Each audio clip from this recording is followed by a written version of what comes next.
네, 올해는 우리가 일본의 강점에서 해방된 지 68주년이 된 해입니다. 시간이 많이 흘렀지만 일제강점기에 훼손되거나 일본으로 유출된 우리 문화재는 아직도 제자리를 찾지 못하고 있는데요. 광복절을 앞두고 오늘은 훼손된 채 방치돼 있는 우리 문화재와 복원 노력에 대해 짚어보도록 하겠습니다.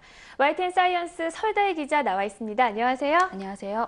네, 일본이 우리나라를 강점한 기간이 36년이나 됐는데요. 그동안 얼마나 많은 문화재들이 일본에 의해 훼손되거나 강탈되지 않았습니까? 네, 일본이 강탈해간 문화재 수만 해도 무려 3만여 점에 달한다고 합니다. 뜯거나 옮길 수 있는 것들은 전부 가져간 건데요. 조선의 5대 궁궐은 물론 200여 개의 왕릉까지 파헤쳐 가져갈 수 있는 것들은 모두 가져가고 또 옮길 수 없는 것들은 훼손하거나 파괴했습니다. 이 정확한 수를 알 수 없을 정도로 많은 유물들이 일제강점기에 없어지거나 훼손된 것이죠. 네, 이 대부분의 문화재 손실과 훼손이 일제강점기에 이루어졌다고 볼 수도 있을 것 같은데요.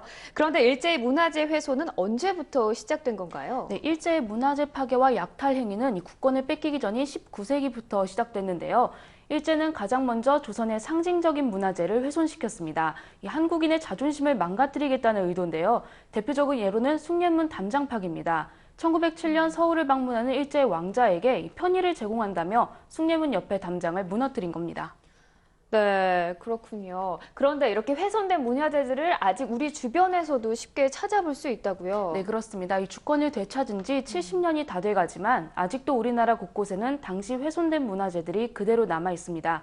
심각한 문화재 훼손의 현장을 취재했습니다. 1910년 8월 29일, 일본에 끈질긴 한일합병 요구. 하지만 대한제국의 마지막 황제 순종은 합병 조약을 거부합니다. 그러자 이완용과 일본 내각은 고종황제의 국세를 빼앗고 순종의 친필 서약을 위조해 한일합병을 강제로 체결하고 공포합니다. 경술국치. 대한제국의 주권을 일본에게 빼앗긴 치욕적인 날입니다. 이후 일본은 완벽한 식민지화를 위해 문화재 파괴와 약탈에 힘씁니다. 한국인의 정기와 의지를 꺾기 위해서입니다. 같은 나라로 만들고 싶어 하는 거죠. 일본이랑 대한제국을 하나로 만드는 전 단계로서 일제의 침탈에 전국적으로 상당수의 문화재가 훼손되거나 없어졌습니다. 특히 수도 서울은 궁궐을 중심으로 한 문화재 훼손이 심각했습니다.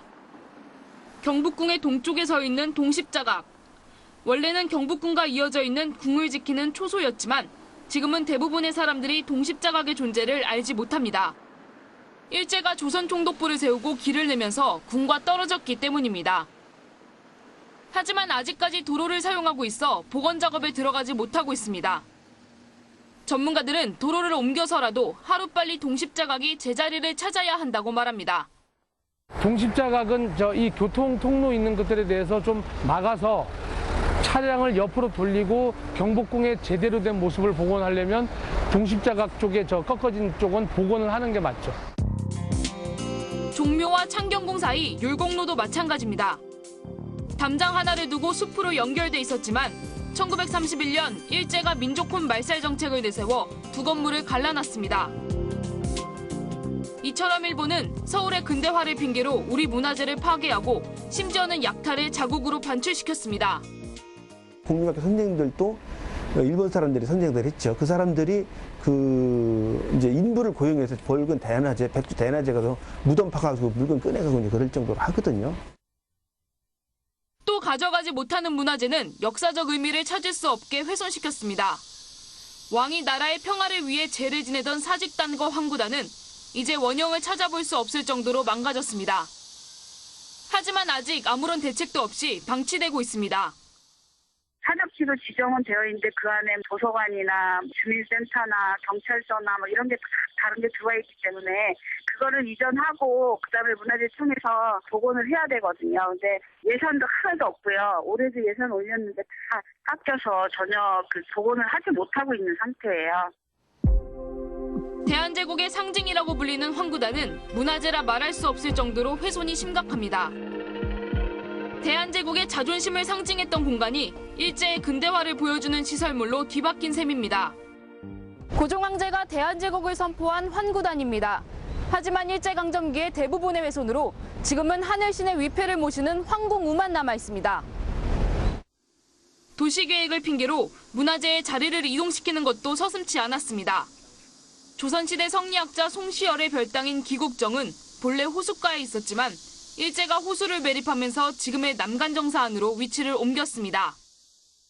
1927년도에 일본이 그 소재호의 인공 하천을 만들기 위해서 매립을 하면서 그곳에 위치해 있던 기국정을 이곳으로 옮겨 놓았습니다.